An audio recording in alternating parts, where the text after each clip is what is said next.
Yang luar biasa, saudara siap? Kita mau baca sama-sama di dalam Mazmur 133 ayat 1 sampai yang ketiga saya bacakan dan saudara menyimak. Nyanyian Siarah Daud. Sungguh alangkah baiknya dan indahnya apabila saudara-saudara diam bersama dengan rukun. Seperti minyak yang baik di atas kepala meleleh ke janggut, yang meleleh ke janggut Harun dan ke leher jubahnya, seperti embun gunung Hermon yang turun ke atas gunung-gunung Sion. Sebab apa? Kesanalah Tuhan memerintahkan berkat kehidupan untuk selama-lamanya.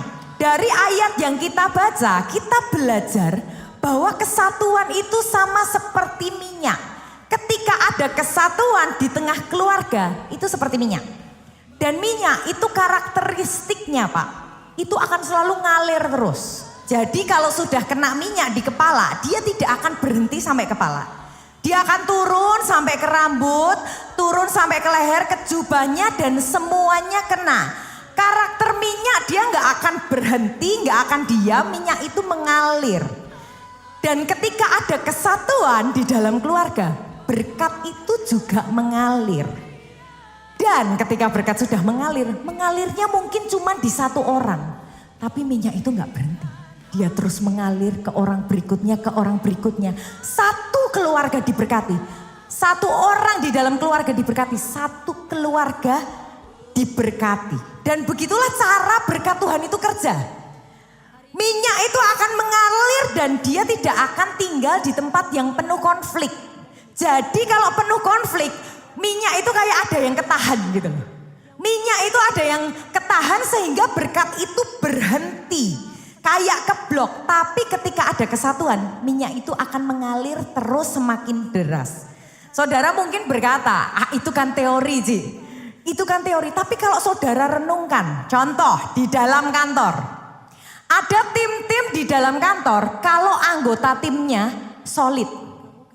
Anggota timnya semua penuh dengan kedamaian, semua kompak. Ke kantor jadi semangat gak? Jadi semangat. Jadi semangat kerja gak? Jadi lebih semangat kerja. Saudara perhatikan di dalam komsel. Saya melihat komsel-komsel tertentu yang solid, yang seru, yang mereka benar-benar nyembah Tuhan sama-sama, yang mereka bersatu. Komsel-komsel yang seperti ini, kemajuannya, pertumbuhannya akan jauh lebih cepat daripada komsel-komsel yang isinya sikut-sikutan, komsel yang isinya saling julid. Kira-kira komsel seperti ini bisa bertumbuh nggak? Mungkin bisa bertumbuh, tapi sangat lambat. Di dalam keluarga juga sama. Bila ada pertengkaran, papa mamanya bertengkar terus, anak-anaknya mau pulang aja malas. Tapi kalau di dalam keluarga penuh dengan keharmonisan, di dalam keluarga itu menyenangkan, kira-kira berkat Tuhan mengalir gak? Pasti akan ada berkat Tuhan yang mengalir. Ada banyak kali ya, saya menemukan kasus-kasus masalah. Itu tidak selesai dengan kerja keras, tidak selesai dengan cari hikmat sana sini. Ada banyak masalah, jawabannya cuma satu. Kesatuan roh di dalam keluarga. Nanti kalau sudah bilang kayak gini ya, biasanya orang-orang akan bilang gini. Tapi Ci, aku itu sama mamiku. Kita itu beda banget, kita itu beda generasi. Aku ngomong A, mamiku ngomong Z. Aku sama kokoku, itu kalau bahasa Cinanya ciong. Kita itu kayak bagaikan air sama minyak, gak mungkin bisa satu. Pemikirannya beda, sudut pandangnya beda. Atau bahkan ada orang-orang di tempat ini yang mungkin bilang, aku sama suamiku itu gak nyambung, gak cocok. Kita itu dulu dijodohin mungkin. Tapi tahu gak Bapak Ibu Saudaraku, apapun perbedaannya, itu tidak akan mengubah bahwa kesatuan itu bisa bekerja di dalam kehidupan keluarga saudara. 1 Korintus 12 ayat 13 berkata begini, saya bacakan buat Bapak Ibu Saudara. Sebab dalam satu roh kita semua, baik orang Yahudi maupun orang Yunani, baik budak maupun orang merdeka, telah dibaptis menjadi satu tubuh dan kita semua diberi minum dari satu roh. Di sini Rasul Paulus sedang mengingatkan jemaat Korintus. Jemaat Korintus itu jemaat yang besar. Di dalam jemaat yang besar, biasa gapnya juga besar. Mereka beda etnis. Mereka secara sosial ekonomi mereka juga ada yang jadi budak, ada yang kaya. Mereka sangat berbeda. Tapi mereka tidak dipersatukan karena ras mereka sama. Mereka tidak dipersatukan gara-gara selera mereka sama. Tapi mereka dipersatukan karena mereka sama-sama satu roh di dalam Kristus. Bahkan tadi dikatakan satu roh minum roh yang sama, dengan kata lain. Mereka itu menerima baptisan roh yang sama. Artinya apa di sini? Artinya kesatuan itu bukan soal kesamaan. Di dalam keluarga kita nggak melulu, bukan semua pemikirannya harus sama. Harus sama kayak papi, harus sama kayak aku. Belum tentu, mungkin saudara bisa beda pendapat. Saudara beda sudut pandang, tapi goalnya satu. Kesatuan adalah roh yang mengikat kita dalam satu tujuan. Tujuannya apa? Tujuan Kristus ke atas keluarga, demi keluarga. Saudara bisa beda cara pikir. Saudara bisa beda selera mungkin, saudara bisa berbeda dalam banyak hal. Tapi kalau saudara hidup satu roh, itu yang mengikat keluarga di dalam kesatuan. Jangan sampai yuk perbedaan-perbedaan kecil membuat keluarga jadi pecah. Jangan sampai perbedaan-perbedaan di dalam komsel membuat keluarga komsel jadi pecah. Senggol kanan kirinya, ayo sama-sama bangun kesatuan roh. Di dalam Alkitab sendiri Bapak Ibu, ada banyak sekali pasangan-pasangan yang merupakan satu roh. Saya akan mengambil contohnya Sakaria dan Elisabet. Saudara perhatikan gak, Sakaria dan Elisabet punya masalah yang begitu besar di dalam pernikahan mereka. Permasalahannya apa? Mereka gak bisa punya anak. Mungkin zaman sekarang itu tidak akan jadi masalah yang sampai kayak gimana. Tapi zaman dulu itu aib. Dahulu mereka dianggap kena kutuk. Gak punya anak, it's like a very big aib gitu ya. Benar-benar masalah yang sangat besar. Tapi saudara perhatikan satu hal.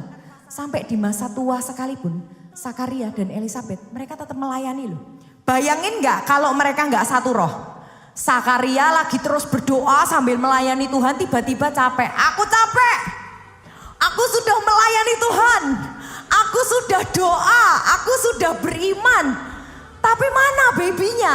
Gak dapat baby. Akhirnya gak mau melayani lagi. Atau jangan-jangan mungkin gak sih di dalam kehidupan Elisabet yang sekian tahun sudah melayani Tuhan sungguh-sungguh, beriman juga. Bisa gak muncul kekecewaan? Sangat mungkin bisa terjadi.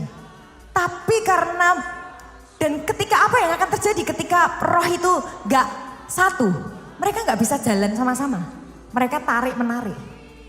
Dan ketika roh sudah gak bersatu, seringkali yang keluar apa sih? Saling menyalahkan. Saling nyakitin. Dan akhirnya semakin jauh dari rencana Tuhan. Tapi karena mereka satu roh, mereka terus gak peduli apapun yang terjadi, mereka tetap menjaga kesatuan mereka. Akhirnya mereka dapat baby dan bukan baby biasa. Mereka melahirkan Yohanes Pembaptis yang mempersiapkan jalan bagi Yesus. Kesatuan roh itu adalah kunci kita untuk bertahan di dalam ujian. Kesatuan roh, kekuatan kita untuk tetap setia di dalam panggilan.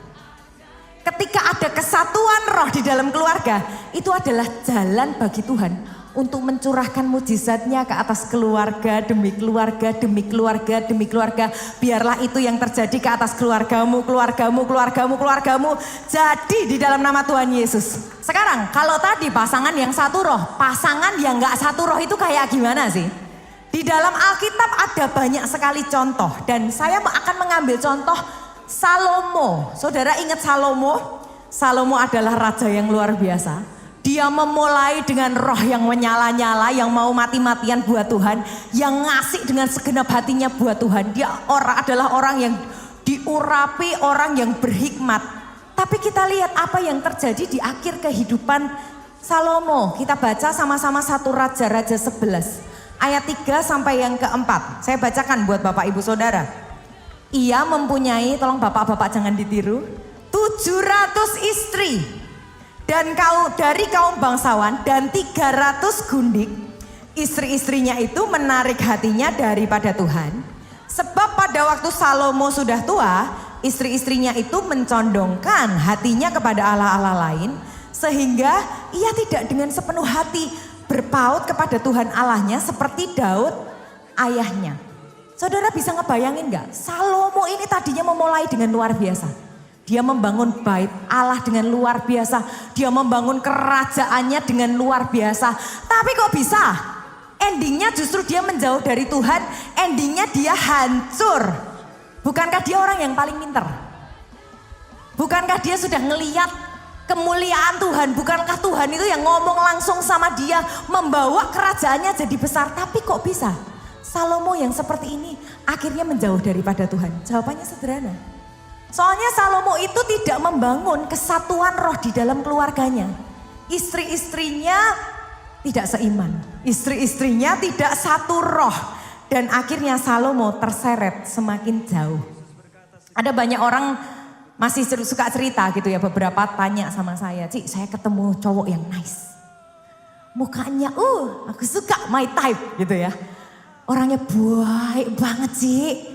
Orangnya juga, kerjaannya juga oke gitu. Tapi dia gak cinta Tuhan Yesus. Oke. Dia masih dari seberang. Menurut Cici gimana, boleh apa enggak? Boleh nggak saya katakan kepada anak-anak muda di tempat ini? Bukan soal boleh nggak boleh. Bukan soal dosa nggak dosa. Tapi jelas-jelas di dalam Alkitab dikatakan janganlah kamu merupakan pasangan yang tidak seimbang dengan orang-orang yang tidak percaya. Jadi bukan masalah dosa nggak dosa. Tapi resiko ditanggung penumpang. Dan Salomo juga sama. Salomo tahu, Salomo nabrak. Istrinya di luar Tuhan, istrinya gak seiman dan akhirnya istri-istri Salomo membawa Salomo jauh dari Tuhan dan akhirnya mendatangkan kehancuran. Ada satu raja lagi di dalam Alkitab, namanya Raja Hizkia. Ada yang masih ingat gak? Raja Hizkia raja yang baik apa enggak? Raja yang baik. Hizkia ini dia berpaut hati banget sama Tuhan. Jadi Raja Hizkia ini bahkan dia membangun kembali bait Allah. Semua yang Tuhan gak suka, semua berhala-berhala dirobohin sama dia. Dia benar-benar sepanjang kehidupannya dia berusaha terus untuk ngerti yang jadi kehendaknya Tuhan apa. Itu Raja Hizkia. Tapi raja yang hebat seperti ini, dia punya anak-anaknya Hizkia namanya siapa? Cerdas cermat Alkitab masih ingat anaknya Hizkia? Anaknya Hizkia namanya Manasye. Dan saudara tahu gak? Manasye kebalikan 180 derajat dari bapaknya. Bapaknya mendirikan bait Allah, Manasye merubuhkannya. Manasye malah membangun berhala-berhala yang semakin menjauhkan bangsanya daripada Tuhan. Dari cerita ini kita bisa belajar bahwa kesatuan roh itu tidak diwariskan secara otomatis. Papa mama boleh datang ke gereja, tapi selama engkau tidak mengajarkan anakmu untuk hidup dalam kebenaran, selama engkau tidak membangun kesatuan roh di dalam keluargamu, sorry, anakmu bisa menjauh. Satu generasi rohnya bisa menyala-nyala, di next generation bisa padam. Akhirnya kau nggak tahu anakmu semakin menjauh dari mana. Boleh nggak yuk suami istri berjalan dengan roh yang sama? Tapi bukan cuma suami istri berjalan dengan roh yang sama. Ajarkan anak-anakmu. Ajarkan dan jadi teladan. Karena tanpa kesatuan roh Pak, berkat yang besar bisa hilang. Tanpa kesatuan roh, iman yang kuat bisa runtuh. Tanpa kesatuan roh, apa yang saudara sudah bangun selama bertahun-tahun bisa hancur loh. Kenapa kok kesatuan roh itu penting di dalam keluarga? Karena disitulah berkat-berkat Tuhan dicurahkan. Dan kita juga mau belajar, ada dua orang yang bukan suami istri, tapi mereka punya kesatuan roh yang kuat, namanya Paulus dan Timotius. Orang hanya melihat Paulus dan Timotius sebagai guru dan murid, tapi mereka bukan cuma guru dan murid biasa. Mereka bukan cuma sekedar